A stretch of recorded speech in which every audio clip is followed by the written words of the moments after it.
Hello বন্ধুরা, কেমন আছো তোমরা? আশা করি ভালো আছো। আমরাও কিন্তু খুব ভালো আছি।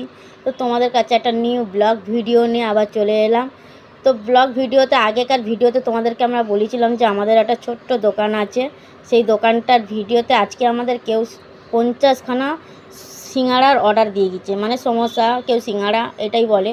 তো সমোসার অর্ডার দিয়ে গিয়েছে, সেটা আজকে কিন্তু আমার হাজব্যান্ড নিয়েছে সেই অর্ডারটা। আর সেই অর্ডারের মালটাই তৈরি হচ্ছে। তো ভাবলাম তোমাদের হাতে এই ভিডিওটা শেয়ার করেই দিই। তো ভিডিওটা আছে, দেখো সমোসাটা পুরো কিন্তু প্রথমে রুটির মতন গুলটি করা হয়ে গিয়েছে। ওটাকে প্রথমে গোল করে রুটির মতন গোল করে বেলে নিয়ে ওটাকে পুরো সমোসার শেপের মতন শেপ করে নেওয়া হলো। ওর ভিতরে আলুর তরকারি যেটা বানানো হয়, আলুর তরকারিটা কিন্তু আমরা একটু বেশি ভালো করেই বানাই, কেন ঘরের মশলাপাতি দিয়ে পেঁয়াজ দিয়ে একটু ভালো করেই বানানো হয়, এই না যে রেডিমেড তরকারির মতন বানানো হয়। তো দেখতে পাচ্ছ একটা সমস্যা তৈরি হয়ে গিয়েছে, এটা দ্বিতীয় সমস্যা হচ্ছে। আর আদার বেশি সমস্যা কিন্তু